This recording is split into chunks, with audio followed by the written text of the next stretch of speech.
Hey there, I'm Kevin. And I'm Jamie, and we're your co-hosts for Two Clicks in a Pod. Join us as we explore our missed times, stories, and memories due to divorce and a 1,000-mile separation. I can't wait. You ready to get into it, Kev? I am. Hey, Jamie, you think they're going to swear? Oh, yeah. Consider yourselves warned.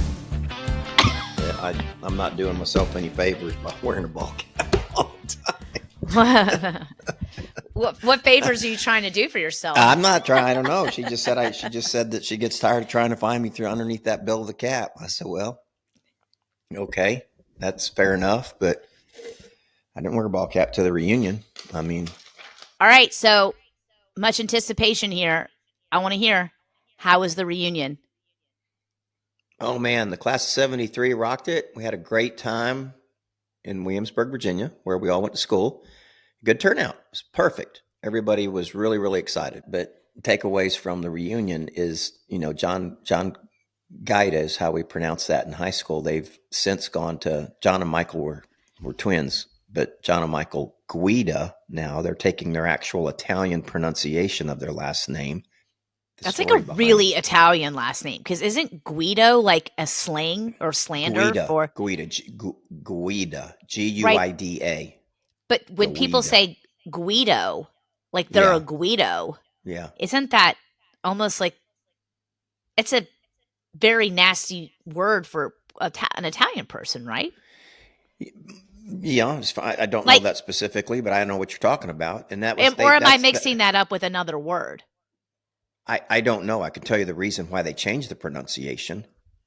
Yeah, let me hear this, because when I hear Guida, I think of Guido, and I always thought that was kind of like almost. They tried to Americanize the pronunciation of their names because there was such prejudice against Italians when they immigrated into New York, and they lived in the slums, and that's a great story behind that movie. Sister Cabrini, who was she set up orphanages. So she was an Italian that came over on a mission, authorized, not really so much authorized, but she asked permission to start up a mission in China, and the Pope wouldn't let her, but he told her, you need to go take care of the kids in New York City that are having a hard time, living on the streets. So anyway, but Michael and John, they've started pronouncing it. They've made a decision to go back to the original Italian pronunciation of it, to take credit of what the true pronunciation is, versus when their ancestors came over and changed the pronunciation of the name just to Americanize it. So, what did they change it to? From Gaida to Guida. So Guida Guida is right. Guida that is the original, mm-hmm. and they changed it to Gaida. Gaida. That's what he told me at the reunion. So they the other thing that I was told, taking back their heritage. Taking back their heritage. That's right. That's exactly what he said. So that was kind of cool. And John and I ran for school president our senior year. He beat the pants off of me, but I ended up taking the president's role of the class. That's why I needed to do this. It was my responsibility to do this reunion 2 years ago. So it took me. Yeah, I finally got it done. But I forgot all. Rosemary Check told me that, and looking through the yearbooks at the, the autographs, or better yet, the signage of the thing, about how close we came, and if we just had another day, we could have won it, and this and that. And I just remember being so nervous on stage, going through and declaring your platform and speaking to this and speaking to that, and we pulled together a skit. And I had a bunch of girls doing a can up there. Bringing in the entertainment factor. Amazing. Oh, Lordy. What was your platform? I don't know. I don't know. Just something that I'm sure I wish I could find that speech. I don't know. I want to get a few of them, John being one, as he and I, had a little bit of one-on-one time, and it was interesting. There was just so much you couldn't talk about, so I think it would be good to get a handful of people like Michael McDevitt, Richard Stenzel was there, Michael John Guida, Joe Ryan, Peter Clark didn't make it. I was really upset about that. Was he supposed to be there? Yeah. He indicated that he would be there. And I kept calling him at the last minute just to make sure, and he never did answer the phone or respond. I'm not sure what came up. We had a lot of cancellations, probably about 6 to 8 at the last minute. But anyway, Peter didn't show, but he did do a very nice thing at the end of the night, and we were short on money because of the cancellations. I learned a lot of lessons on how to play this next time I do that. But Peter had called the restaurant and paid $100 towards the bill when we were. That was nice. Out. That was very nice. Yeah. So I did want to thank, everybody chipped in. We were a little bit shy at the end. We had everything covered with the exception of the DJ, and that was really my doing. And I wasn't really too happy with the DJ's performance as usual. The DJ is just the worst hire ever, in my opinion. Got to go band, Dad. Got to go band. I know. And that's, yeah. But anyway. Wasn't in the budget. Well, no. And I mean, these DJs get paid good money. I mean, he had $550 to do that. So I felt bad about throwing that down there because that cost everybody an extra $15, but we were still short on it. So 5 or 6 of them, we all chipped in. I paid half of it, and then the rest of the guys paid. I had 6 of them pay $42, and that got us whole on it. Everybody knew we were short, I guess is what I'm saying. But, there you go. Yep. So all worked out in the end. It all works out. And like I told you, the people that wanted to be there were there. Yep. And everybody was very, very happy to be there. It was a lot of fun for sure. We will do it again. But yeah, I mean, it was a really good time Friday night at the brewery. Where was the event then on Saturday? Where did you host the formal reunion? It was right there across from William and Mary College at the corner of 2nd Street and Richmond Road. It's right there, catty corner from the football stadium. Do you remember where the College Deli is? Oh, yeah. It's right there, just on that street. It's called the Culture Cafe. And that was the best thing ever. It was just kind of a quaint little thing. The food was amazing. Everybody just had a blast. Like I said, if we could do that, it's a shame that you don't see your classmates more often than we do, because it was such a authentic, good time. I mean, people were just thrilled to be amongst friends again. And I wonder if a lot of that too, with coming from such a much smaller school environment, you guys having such a small class, so everyone really knew each other. Because I think that's really cool to hear you say that. Because when we went to our reunion, which didn't as well, it was the 20, and it didn't have that great of a turnout for 20 years. Mm-hmm. And it was like being back in high school. Like all the same cliques just started clicking at this reunion. And we were like, we could have all just gone to dinner together. Like it was kind of, but it was very typical Winter Park High School, where it's like everyone just stays with their people. And I just remember being disappointed, like people that I liked, that I was friends with, but wasn't tight with. None of them were like there, like people that I would have loved to caught up with. It was kind of disappointing. So I'm very happy that this went well for you. Yeah, and I think the older you get, the more nostalgic you come, wanting and better. Like there were cliques there. I mean, we were only a class of 55. I think it was actually 57 when the year ended. We had a couple come in at the last minute. Michael McDevitt was one. Sandra Bays was another. She didn't make it. She was really hoping to get there. So, yeah. And when I talk about, Kevin Topp wasn't able to come Saturday. He was there Friday, but I've visited with Kevin quite a few times, but not getting to spend some time with David Robinson. I mean, that was sad for me, because we were good buddies and just teased a lot. And he was very athletic. And I remember in 7th and 8th grade, just, him and I 1 and 2, just in dashes. I mean, I couldn't do anything but run fast. But, and again, everybody reminded me I was probably the smallest kid in the class for the first 3 years in that school. But it's so funny to hear that I was just teeny tiny and, Yeah. not even probably 75, 80 pounds, if that. It was just so crazy. And then better yet, just that, you had your classmates that you were in class with that you were closer to, and the card guys. We always played cards before school and during your lunch and things like that. And the Guidas and the Ryans and, Richard Eanes and those guys that were more sports athletic and participated in all sports. And the jocks. They were kind of the jocks. They were the jocks, Dad. I can't say that they weren't ugly to anybody, but you just didn't spend as much time and you weren't that close to them. And I just felt like that. I came away with real appreciation of everybody feeling just really tight and really good and just, that's cool.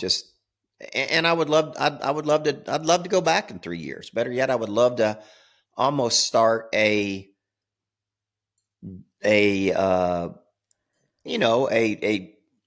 opportunity for 5 or 6 of us or whoever was willing to talk or want to spend more time, but John, everybody loves Suzanne. You can't imagine that anybody wouldn't. And she was a hit. Leslie went with us. She was a hit.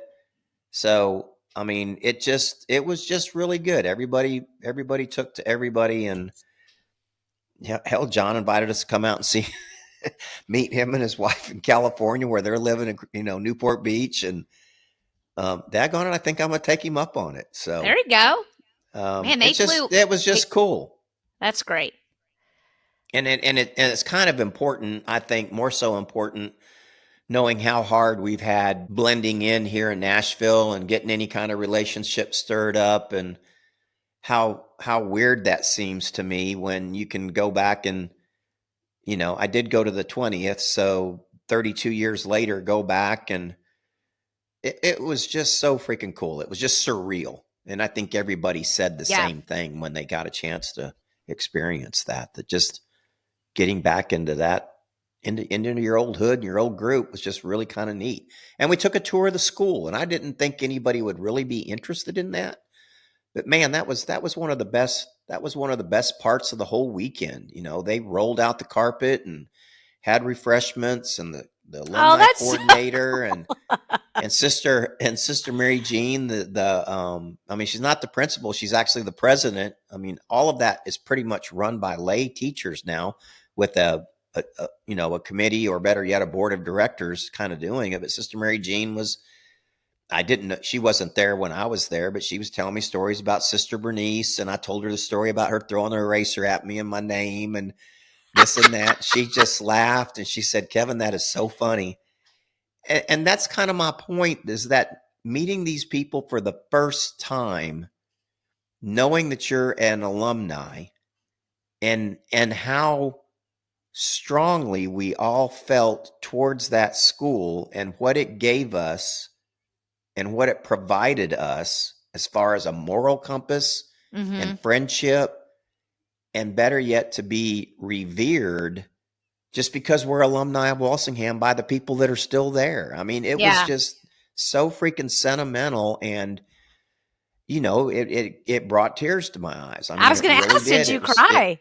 I did. I mean, it was hard for me to make, to just at times get on the microphone and just kind of thank everybody. I mean, it was that freaking cool. And for me, and I think a lot of other people. So just very, very good. I can't say enough about it. And I can't say enough about thank you to the classmates that showed up. And it's easy now. We've got it organized. I mean, within 3 years, there's not much work to do other than put out another invite and make it happen. So it'll be there before you know it. And, you think about it, you kind of started coming up with this idea. I feel like when we started the pod, thinking about the nickname and how that led to us using that in the title of the show and all that. And that was when you kind of got on the horn. You're like, well, I was a class president. Like, I got to get a reunion going. So it's great, Dad, full circle, and it went well. And that's awesome. I'm so happy. Yep, me too. It was very And I'm cool. sure everybody listening can finally, I feel like we can all check this off our box now. This has been a topic of conversation, long awaited for quite some time. So I feel like we can all now check 50. Well, technically, this was your 52nd or 53rd? 52nd. 52nd year, because you're 2 years behind. So you're going to pick up in 3 years for 55. Right. Which will be. I bet you have your 55th before I'll ever have another Winter Park High School reunion. I had my own reunion of my own, hence why I missed out on being down there with you for this one. But Girls Weekend was a success. You know, it's been forever since I had spent any time in Florida in the month of April. And it was lovely. It was very, very nice. It was kind of like it is up here in the spring, 70 something with sunshine and blue skies. And it was just great. Guess where I tell you where I stayed that one night I stayed in Orlando? Yeah, you stayed down there at the hotel where your wedding was, right? I stayed at the old Embassy Suites there in downtown Orlando. And it was really, talk about just nostalgia and cool. It was really cool walking into that hotel again because I had never been in that hotel prior to us having the wedding reception there. And that, if you remember, that was a whole story. Yeah, it was. I was dead set on having the reception at the Grand Boheme, it doesn't matter, in Orlando, which is a nicer hotel, little swankier. And it had a top floor party room, so a view of the whole city. And I was just like, set, that's where we were going to do it. And we toured it, and they're like, yeah, we can. And I said, well, look, I've got a live band coming in here, so I need to have room for the band, and I need room for people to dance because this is a party. And they're like, yeah, well, it'll be fine. And I was like, I don't know. It feels tight. But they just kept, it'll be good. We'll put we're going to put food out here. So this room will literally just be the party room, and you'll have a bar. And I'm like, all right. And then it was 8 weeks before the wedding. And Mom called me, and she's like so upset, just apologizing. I'm like, what is going on? She's like, it's just not going to work. We can't have it at that hotel, Jamie. It's too small. It's not going to work. I'm like, what? And she said they won't let us have this size of a stage. And I was like, well, fuck that. Like, I told them we want a stage. I want it on risers. And they basically started saying, now it's just too much, too big. We can't do it. And that was when Stu literally was like, all right, I'll hit the pavement. And just, he was officing right by the Embassy Suites. And he just thought, he hit a couple places, and on his way back to the office, he's like, I'm just going to pop in here. And he said her name was like Molly or something that was the coordinator there. And she was just like, she wanted the business. He's like, hey, we got this wedding and got a good budget. And she wanted that business. And he saw the room, and he's like, look, they're going to do this. They're going to do that. And I remember Dad telling me, he goes, Jamie, they want this wedding. He goes, I think you can get just about anything you want out of these people. Are you good with me signing the contract? And I'm like, all right. And he's like, they're going to do all of it. I'm like, all right. And it ended up being, as you know, just great. Yeah. Because most people stayed in that hotel in the Embassy Suites. They had free happy hour every day. Yeah, they do. Which by the way, they don't do it anymore. And I was teasing with Kara. Well, they kind of do. I was like, I wouldn't be surprised if they started the coupon process after our wedding, because I swear to God, between our family and Chris's friends from Lancaster, we had to have drank that place out of booze over the 3 days that we had people there. Because now it's free happy hour, but you get 2 coupons per person. Yeah, that's right. Shane and I have stayed down there in Austin, and I remember it being just 2 coupons. They were like, man, this hotel we had in Orlando, we're never doing it again. Anyways, no, so it was great. It was just kind of cool to go in, and then, that elevator that takes you up looks out over the atrium, and it's glass. front elevator. Yep. And when I was going down to go meet Stu for lunch, I was going down the elevator and the glass looking out, and I just had this moment of deja vu. And I remember the photographer was down there taking pictures of me coming down that elevator in my wedding gown with the girls and, got out. Yeah, that really was, Embassy Suites. I don't know that they've held up that well, but that is a cool hotel concept for sure. Love the concept. Yeah. Every room's a suite. Every room's a suite. And then you have the overlooking balconies, off the rails and downstairs into the atrium. That's pretty cool. That was a pretty cool. Well, it was definitely cool. It was definitely cool where it was, just downtown, and O-Town was not that big. It was easy to navigate around. That's one thing I do like about Orlando is, I'm sure, I don't know that it's changed a bunch, but it always seemed to be easy to get around downtown, and better yet, just not overwhelming. Everything else is kind of out and away from it, but downtown is just kind of a cool, it's tight, vibe.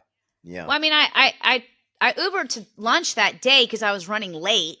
But I was going to walk. And so I ended up walking home. It's like you said, I made it down to where I had lunch. We ended up having lunch at the Boheme, the restaurant there. Mm-hmm. And then, walked, Dad's like, well, hey, let's go this way. We'll walk by the church. So I went by the church where church I went to, went to, and where we got married, and, walked the whole perimeter of that. And then right back to the hotel.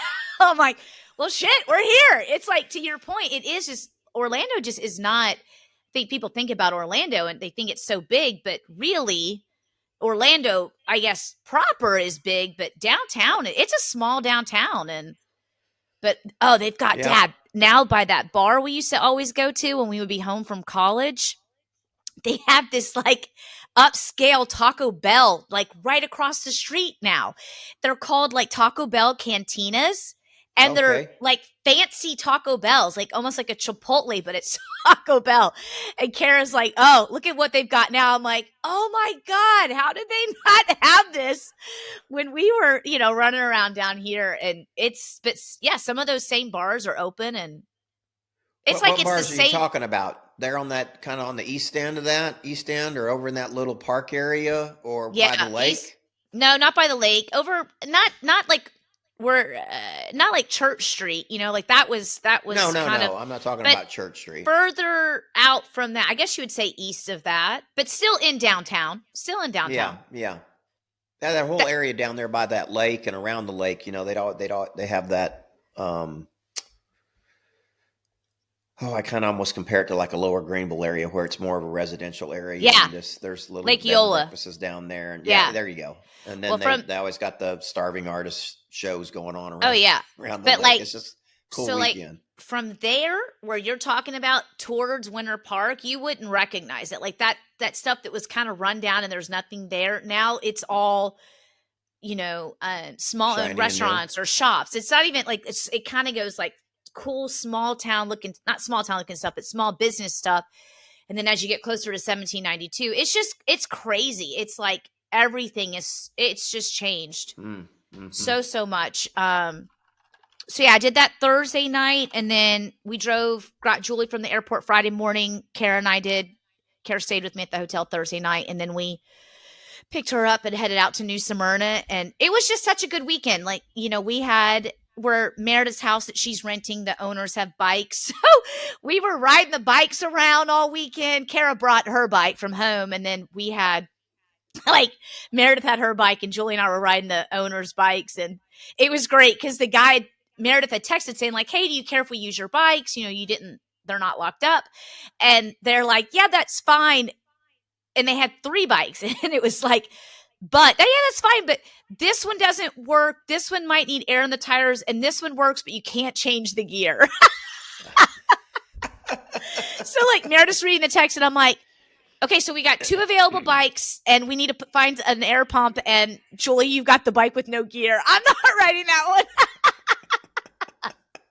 And then I found out the bike I rode didn't change gears anyway, so it didn't matter. But so we rode the bikes over from Meredith, and Meredith's on beachside. So she's, half a mile from Flagler, which is like the beach run with restaurants and stuff right on the water. And she's super close to that. So we're close to the beach, and she's like, well, hey, let's hop on the bikes and we'll ride over the bridge to Canal, which is another street that has a lot of bars and restaurants. And we'll there's this brewery I want to take you guys to, and we can have dinner down there. We're like, all right. So we had to go over, like one of the beach bridges. We had to go over it. It wasn't too terrible, but it was, it was long enough. It was high enough. And Meredith couldn't figure out how to get to the right side of the street for us to go over the bridge on the right side. Like, the correct way we should have been going. Mm-hmm. And she's like, oh, fuck it. We'll just go this way. How, what's the big deal? So we're like hard turning it to get going up this bridge, which would have been fine. But then we had to pass this other guy on a bike.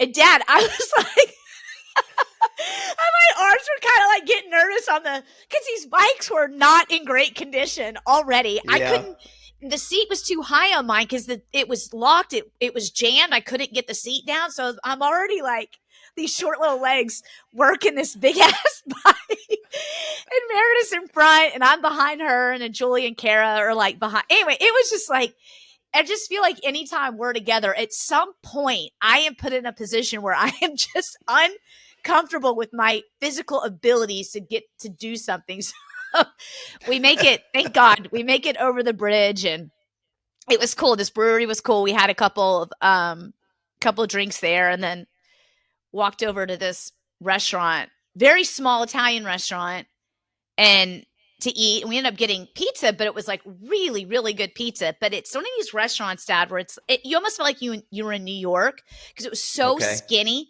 And so we're at a 4-top table, but it's like you walk in the door, and then right to the right, there's a 4-top, then another 4-top, and then a third 4-top. And I'm telling you, the width of this area is like not much bigger than my kitchen. And you know how small my kitchen is. So we're like, is like, there's like 1.5 foot of space in between each table. And we're loud, and it's the 4 of us, and I don't even know. We were telling some story that was probably crude and crass, whatever. And this lady is sitting like across from me in the table to our right, a foot away. You didn't go to jail, did you? I didn't go to jail, but she was just such a bitch. Like we would say something, one of us would kind of get louder, we would laugh, and she just would like look over and roll her eyes and like look at her husband, and the husband's just like hammering food or drink. Like he could give 2 shits less. He's like, whatever, and we left out of there. And of course we're like, man, she was just a typical like Karen, and you're like, what like Karen is like, but no offense to people named Karen, but that's what she was. How old was she? She was probably your age. Oh, geez. Okay. And I mean, she was like, attractive. They were an attractive couple, whatever, and for being older. And she just looked like the person that literally, if you walked into your 52nd high school reunion, and she's like, you'd see her as the spouse and just like, oh God, I don't want to talk to her. Like you could just tell looking at her, you could just tell she sucked. I'm like, you suck. And your husband probably hates his life because you suck. Yep. But oh, that's funny. So that was I can Friday. Picture her now. Yeah, I can imagine. Yep. That was Friday, and then we rode our bikes back. What kind of shoes did she have on? Some heeled sandal, And we didn't even, see, isn't it funny how I knew you'd know that? Yeah. Well, that was the other thing, we got off the beach, came back. I think we brushed our teeth. Nobody really changed. I had a bathing suit on still under my t-shirt and shorts, and Meredith's like, we'll go over and like do this, have happy hour. And it just turned into, hey, let's just eat down here. And so we're like literally we're not dressed very nice at all. And I can only imagine. What you girls were dressed like. Yes. Yeah. I probably looked about like that. I mean, your loungewear. Yeah. And a crop top. Oh yeah. I definitely had a crop top on. I had my Florida State crop top on. Come on. I did. Oh Lord. How's Meredith doing? Oh, she's so good. Did you get the picture I sent you of her to-go charcuterie board? Yes, I did. That thing was that thing. You never commented on it. We were doing something. It's all right. Well, that was you a were at busy your time. reunion. Yeah, I know you were at your reunion. I did see it. I did see I it. thought for sure it you'd be looked all like over it that. was just huge. Number one, that she's It really was like scaled her game up a little bit. It was like a, think about a tackle box, but not as deep. Like so, the top side of a large size tackle box, but not depth wise. It was great though. It had dividers, so she put that together, and we would take that down to the beach each day. And we'd get to hold it for a couple minutes, and then we pass it to the next person. So you just kind of get your stuff and pass it along. Yeah, we were showing this to the when we were at the reunion, and Suzanne made the comment. She said that's really cool that it was a tackle box. Number one, but it wasn't a tackle box. No, I know that it's kind of like a Home Depot divider box. But made for charcuterie. I mean, it said like I understand. Yeah. But man, she's got the full size peppers and her cheese nibs there, and her carrots and her salami we had salami. We had the peppers. Ooh, Dad, you know what else we had in there? Dried mango, and I love dried mango. What color is that on this thing? I'm trying to look for it. That's the orange stuff. Oh yes, I see it now. I got it right there. Mm-hmm, and you had some pineapple. Yep. Yeah, pineapple that day. Strawberries the other day. Yeah. Are those figs? Oh no, those are right there next to the. Those are those rice quinoa bites. So they look like little chocolate bites. Those are fucking good. Suzanne was eating those last night, by the way. Oh, you gotta be careful with those. She had a whole bag of those things. Yeah, yep. And the serving size is like 4. I checked. So. Okay, so then listen to this. So she brought them out there and she was bragging about how much protein they had. I mean, I said, honey, that's just chocolate candy. I mean, it's just chocolate candy. It really is. Just get a Mars bar. Who are we kidding? It's better than a Mars bar in terms of nutrition, but it's still not great. But so that was Friday, and then Saturday we a little bit more bike riding. Where this is great. Kara's gonna kill me for telling this story, but we're like literally 10 feet from Meredith's pullover, her yard.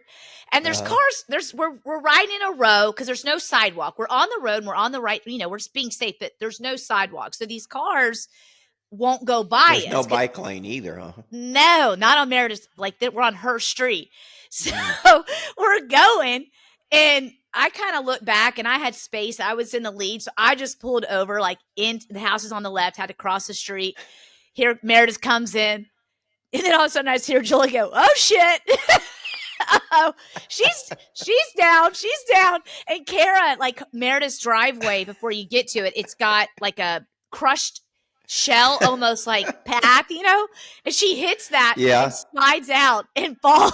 And we had taken a little margarita with us in to-go cups. So she's like trying to save the drink cup from breaking and just falls. And she's like, I'm down. And so the cars behind us were like, way to go. Like, great bike rider. It's kind of hard to ride that bike one-handed and hold on the margarita. God. That's funny. It was so funny. So, so then, they got home, and then we went out that night. That night we went out, and we ended up going dancing. We kind of bar hopped, and we were out till late, 2:00 in the morning. I haven't done that in a while, so. Okay. But it was a good trip. Good time. Everybody was good. The girls are good. Good. So made it home. Good. Back here, and was back just in time to live through spring break, and that was fine. Next year we'll go somewhere. We might be coming back to visit you, because it's like you just got to go do something. It's just a lot to have them home. But did that, obviously. Parker said today that when the teacher asked what their favorite part about spring break was, Parker's response was the start of the Stanley Cup playoffs. And I'm like, I go, well, buddy, those started on like Saturday, which technically spring break was over, but he is very excited about playoff season. So it reminded me of, I was telling you, I need you to fill in my memory lapse here, the gaps. tell me about when we flew into Dallas for it may have been spring break. It had to be. And yep. Or summer vacation, and we get off the airplane and you pick us up and your hair is dyed platinum white. Yep. If that's even a color. It's like buzz. It's short. Mm-hmm. And you have like the biggest black eye. And I think at that point in my life, I had never seen a person, like actually known a person with a black eye. Yeah, that was not a good day. I don't know that. One, I need you to remind me, like, how old do you think I was? And I don't think you ever really told me what in the hell happened to make all that happen. Well, it would have been kind of the Stanley Cup was in 1999 when the Stars won the Stanley Cup. It probably was not that year, but so 99, I think. I want to say we had season tickets like 1995, 96 through 2004, 2005. Yeah. And it was a result. The platinum blonde hair was a result of playoff hockey.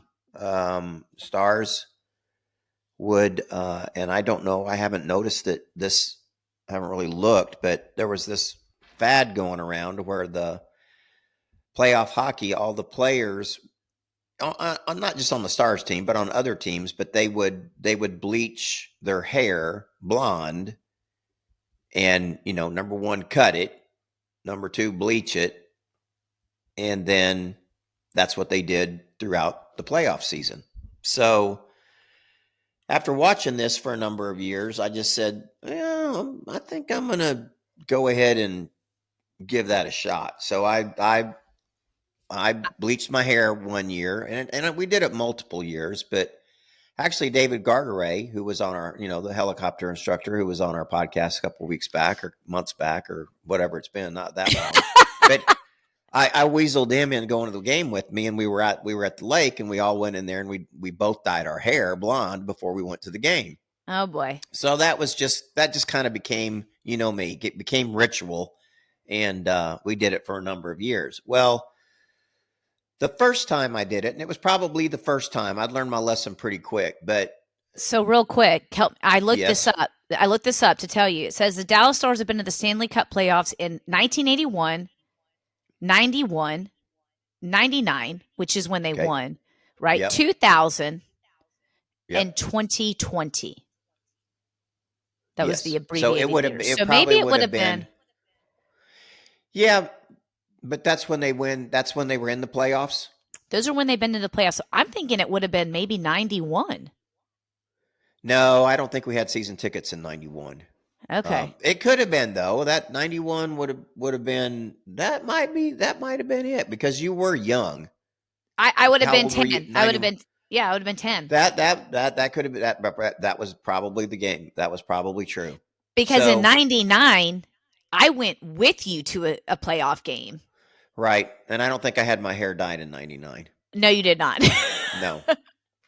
Yeah, that would have been a 85.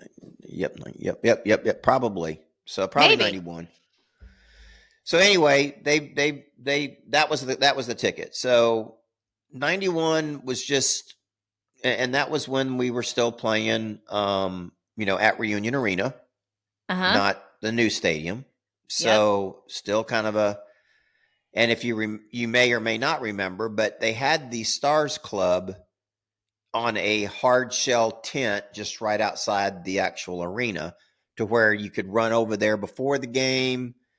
And with your tickets, you had, they had the buffet, they had, not that but they had the bar, they had the buffet. You could go over there and hang out before the game. And then you could do the same thing after the game. So in today's venues, they got the clubs that are built within the actual stadiums. But before that time, you just kind of had concession stands around the perimeter of the stadium, and they built that tent, which stayed there for Mavs and Stars at that point in time. But it was just the best little place to go to, because at the players would come in, not that they would come in and drink before the game, but they come in and hang out even after the game, and you get to kind of meet and see and greet. And the Stars and hockey, they do a lot of promos where they have events where the players are circulating, casino nights and all that kind of stuff. So we were all involved in that. And this goes back to another good story on that same time frame, I believe. But just the Stars Club was kind of cool because it was where, you were in season ticket holder, kind of the haughty-toddy elite status of just seeing local celebrities. Basketball players would be there going to the game, and you just never knew who you were going to run into, which was kind of cool. So, and Eric Kauser and I, Eric's the one that got me, going to the games, and then he and I ended up splitting seasons and all that stuff, and then buying the season tickets for many, many years. So it was always a part of Eric being there and me being there, and then Scotty and all the group that kind of were sitting around us. We were originally down there behind the penalty box, and then we moved up a little bit further. But it was just a good camaraderie of guys. Yeah, fun group. Just did nonsense. And so bright idea. If they're going to, I've had blonde hair at a young age. I said, let's go back to being blonde. So I did that. Number one. Number two, I had way too many Zimas. Do you remember that drink, the Zimas? Oh, Dad, I was drinking Zima in high school. Of course I remember Zimas. Oh my gosh. Oh my gosh. I didn't even know that product was there, and somebody gave me one, and then I just drank those like soda.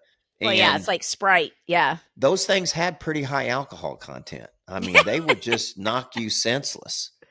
Yeah. So, and that became my drink of choice, going to the hockey games, which with season tickets, you're down there 3, sometimes 4 times a week. So it was a lot of partying and a lot of drinking and a lot of Zima, a lot of nonsense, a lot of Zima. So before I get to the whole black eye story, I got to tell a story about going up to the bar one time and actually, of course, getting a drink, getting in line, getting me another Zima, and Eric was behind at the table, and I'll walk up there, and of course you got to stand in line. And as I said, there's celebrities galore in that place. And I looked at this girl standing to the right of me in the line, and she was right off to my shoulder, and she was brunette. She was just freaking gorgeous. And I looked and I studied her up and down. I said, I know this woman from somewhere. And I'm looking at her, and she's kind of looking back at me, and we get up there at the bar at the same time, and she has an English accent.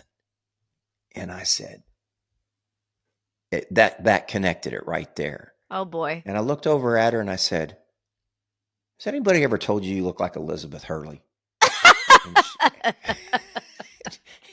And she looked back at me and she says, well, I am. And I said, no shit. And she just laughed, and we sat there and we talked for a few minutes while we were getting our drinks. And I said, can I ask you to just hold on right here? I have to go get something. I'll be right back, but I need to go get something. So I ran back to my table. I don't know why I had to go back to my table. And I said, Eric, I said, Elizabeth Hurley right up here at the bar. And I said, I need a napkin. So they had cloth napkins at the Stars Club. Okay. So I grabbed my cloth napkin, and I grabbed somebody had a pen or something. So I take that napkin up there and had her autograph it. And she was just so pleasant and laughing and this and that and this and that. And, I said, oh my gosh, it's just, that's just crazy. That's the old Austin Powers chick, Did you ask her if you could buy her a Zima? Can I buy you a Zima? I don't remember. I was probably too selfish. I was only wanting to buy me a Zima. I don't know what she was drinking. God. But anyway, that sounds about the right. fact that she responded and looked and just kind of laughed with me, and she gave me that autograph. I don't know where that napkin is, but that's the second napkin I've had autographed in my life. But anyway, was your hair blonde at that time? Oh yeah. I'm pretty sure it was. So, and Shelley was actually with me at that game for sure. And Debbie was. So anyway, we go through the game, get home, and I'm pretty well, messed up, liquored up, not walking too straight. So I end up just going to sleep, passing out on the bed.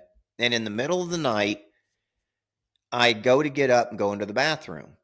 And I get up out of the bed, try to, and misplant a foot. And I stumble and I fall. And I just crack my forehead and my eye right on the corner of the nightstand. Oh, God. And I mean, I hit that thing so hard. And the next thing I know, I'm walking in there to go to the bathroom, and I put my hand to my eye, and there's just blood everywhere. I mean, it is everywhere. It's going wherever it can go. Oh my to the God. point I just got in the bathtub to keep from getting blood all over the bathroom. And I just said, Shelly, I need some help. I need help now. And that whole tub was just a freaking mess. And there I am trying to get that thing to stop. It finally does. I did not go to the hospital. You know, that did not need to happen. I'm sure this was after the quarter incident, so I was not going to the hospital. But yeah, we got it done, and I didn't take a stitch. We put some Band-Aid or some butterflies, Band-Aids on it, and that was the night. I mean, I think that was the night before you came in I think we were having to get up and go to the airport the next day to pick you guys up. And, as you saw, yeah. I mean, I had a black eye the size of my whole side of my face was tore up, scarred up, and black. So, and we're such pale people. But I just remember I get off the airplane, and here's my dad, because this is back in the day when you met people at the airplane, unaccompanied minors, and you're pale, like as we are, in this bright white head. Yep. And then literally your eye was purple. I mean, when I say purple, like bright, think of the worst bruise ever purple. And that was what you had. It was purple, and my eye was solid red from striking my eye. I mean, it was just terrible. And people were like staring at you. I'm like, people are staring at us. Oh, I know. And there was another hockey game there in the next the next day or so. So, I mean, I was great at the next game. Everybody thought I'd gotten in a fight at the game. I love it. Oh, Lordy. I was the Stars warrior right down there. That was it. I tell you though, that was fun times. Those were fun. I mean, I vaguely remember that outside area because I think like you said, I think we ended up going to a game, obviously that visit. And I remember being out there and, obviously not, I do feel like it was 91 because I don't even remember thinking like, God, I wish I could sneak a drink here. You know what I mean? And I would have been No. You were really, you both were still just really young. Yeah. You were probably 10. I mean, you were very small. You were unaccompanied minors. Yeah. Unaccompanied minors. Oh man, that's great. You had your wings on your lapel when you got off there. Yeah. Oh, for sure. You come running out of there and you look at me and said, "Oh my God." And then everybody started looking at me and and I don't even remember what I told you happened, but I said it just, I don't remember anything. Of course, it looked like somebody beat the shit out of me, but that wasn't it. It was me. It was me trying to fight the nightstand. me against the wood. Yeah. Oh my God. That's great. That's great. Well, it makes me feel better. I now know, my actions don't fall too far from the tree at times. Yep. So yep. That's now true. it's all coming together there, Padre. Mm-hmm. Oh, Dad. All right. Well, I'm sure we'll have stories to tell too, where there were many, like you said, many a night spent down there watching the Stars games. Those were some of the best, most fun nights that we had together. Whenever, I talk so much about hockey with Parker, but I really fell in love with it with you going to those games and you always had the best seats. I'll never forget especially now that I'm paying for seats myself. I'm like, I can't even imagine what these cost because the Stars were good at that time. So tickets, they were selling tickets is my point. Yeah. And they were about $100 a piece, $95, I think, originally, so times 2, that's 200 times 42. Yeah. But I mean, you go back, that was, or 41. 30 years ago. So you think like 30 years ago, that's a lot of money, right? Same as it is now. Yeah. I mean, and those were always lower bowl seats, you know, you were in the platinum seat. So you got to go up to the club or in the new arena. When we would go again, when you had the season tickets at AAC, and we sat behind when I was a kid, you always sat like behind the penalty box or mid ice. When I was going with you later, we had the tickets that were behind the net, a little bit higher up, but we were at club level. Anyways, I love the club level seats because you get your own little bar and you get your own bathroom, and I like that.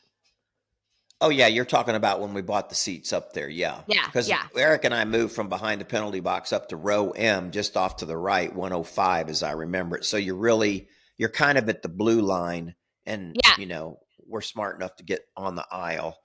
We always had aisle in and out. And then, but yeah, that upper bowl that puts you on the restaurant and on that platinum level, I mean, those, you know, those are worth $200 is the way I look at it. Because you're right there with, and better yet, when we were down there in the lower bowl, we'd go up there and stand, and that's where we would stay the entire game. You know, you really weren't even in your seat. Yeah, we did that a lot. Yeah. But that's something that was fun, and it's good times. And I think it is, as you know, hockey is a commitment to where you're doing it more time. With season tickets, you know, you feel so bad when you aren't using them. Yeah. I feel terrible when I give them away and nobody uses them, but it's an investment. It's kind of like it's definitely they're definitely a benefit to have, but it's hard to get to all the games as much as I love watching hockey. It's nice that they do those like small game, you know, the smaller game packages. Those smaller packages, 10s and 20s. Yeah, that's for sure. Have you seen, I know you have, not that I'm just changing the subject here because this has become my favorite pastime for Suzanne and I. You know, have you seen the reels where the guys and the husband's at the wheel, and he looks over and he sees his, you know, young attractive wife, and he goes, "There she is. There's my little helper." Have you seen that? "Hey, little helper, yes, you do such a good job helping me drive this car. I love my little helper." You know, she keeps me from running into buildings and missing stop signs and doing all those kind of little things. And every married guy has one right there at the right side of his shoulder in the front seat. It's a little helper. "Oh, yeah, she spots those colors. They go from green to yellow. And better yet, then red. There's my little helper, the prism." The prism. Oh my God. So it's so funny. So when we were going to that winery over the weekend, you know, she's always trying to spot things for me and driving the bus and doing this and this. And my little helper's in the seat here with me today.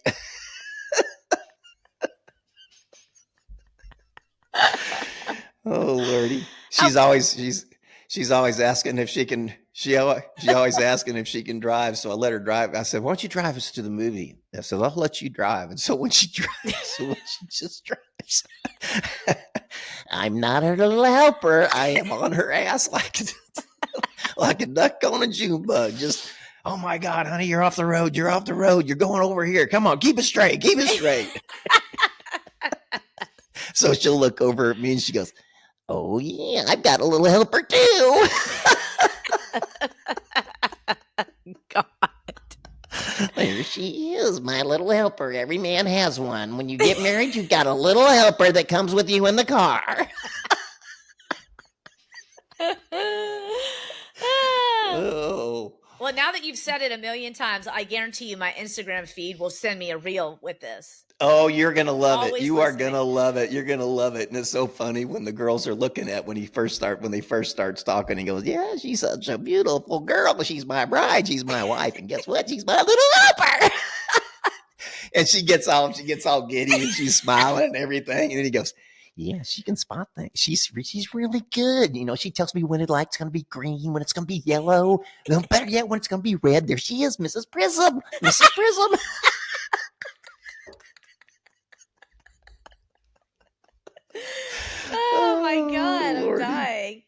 my God. Okay. Yeah. Hey, and Bill, we're going through. We're trying to figure out this when we're going to get married, and that's just got me stressed out too. So not the fact of getting married, but just the whole planning deal. I feel like I need to, and I don't want to go crazy because I just don't want to. It's not the first rodeo, so I just want something private, something quiet, something that everybody that wants to come can be there, and not just make it a. And both of us are the same way. And it's so funny when you talk to people about this, how they want to turn it into a big freaking rodeo. And I would just have a family. Like I would just say, that's kind of what we're going to do. But I mean, even like, if I wouldn't even invite your family. I meant like your kids and Suzanne's kids. Well, and be done with it. Like I'd be like, we're keeping it to us and the kids. Yep. That's what we talked about. Yep. Like, I hear you. I mean, you guys travel enough and visit people enough that it's not like you can't go there and they can't take you to dinner to celebrate. Mm-hmm. Like, think about that's good. Think about the many meals you could get out of this, Dad. I just feel like at this point, it